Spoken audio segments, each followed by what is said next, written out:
Bəli, Röya, elə dediyin kimi hava proqnozu ilə bağlı Ekologiya və Təbii Sərvətlər Nazirliyinin Milli Hidrometeorologiya Xidməti detallı informasiyalar yayıb və 5-i 6-sı, yəni həftə sonu ərzində havanın küləkli olması ilə əlaqədar olaraq sarı və naranjı xəbərdarlıqlar da ünvanlanıb. Əhaliyə eyni zamanda duman olacağı da gözlənir və bununla əlaqəli olaraq bəzi ərazilər üzrə görünüş məsafəsi də məhdudlaşdırılıb. Daha detallı informasiyalara hazırda qonağım Milli Hidrometeorologiya Xidmətinin əməkdaşı Leyla Mədətovadan alacağıq. Xoş gördük. Leyla xanım, buyurun detalları sizdən eşidək.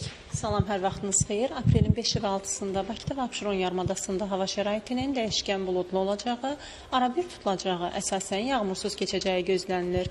Lakin 5-də gündüz yarımadanın bəzi yerlərində arabir yağış yağacağı ehtimal olunur. Gecə və səhər bəzi yerlərdə duman olacaq, mülayim cənub qərb küləyi əsəcək. Gündüz saatlarında havanın temperaturu 20-25 dərəcə isti olacaq. Bölgələrdə hava şəraitinin arabir yağıntılı olacağı, şimşək çaxacağı gözlənilir. Ayrı-ayrı yerlərdə yağıntıların qısa müddətli intensiv olacağı, dolu düşəcəyi, yüksək dağlıq ərazilərdə isə yağıntıların sulu qara keçəcəyi ehtimal olunur. 6-sı gündüz əksər bölgələrdə yağıntılar tədricən kəsiləcək, 7-sində əksər rayonlarda əsasən yağmursuz hava şəraiti müşahidə olunacaq. Qeyd edim ki, bölgələrdə aprelin 5-i gündüz və 6-sında qərb küləyinin bəzi yerlərdə arabir güclənəcəyi ilə bağlı sarı və narıncı xəbərdarlıq verilib. Havanın maksimal temperaturunun aran rayonlarında 22-27 dərəcə, dağlıq rayonlarda isə 12-17 dərəcə isti olacağı gözlənilir. Bəs aprel ayı boyunca maksimum havanın temperaturu neçə dərəcədə olacaq? Ümumiyyətlə bizə hansı formada hava gözləyəcək?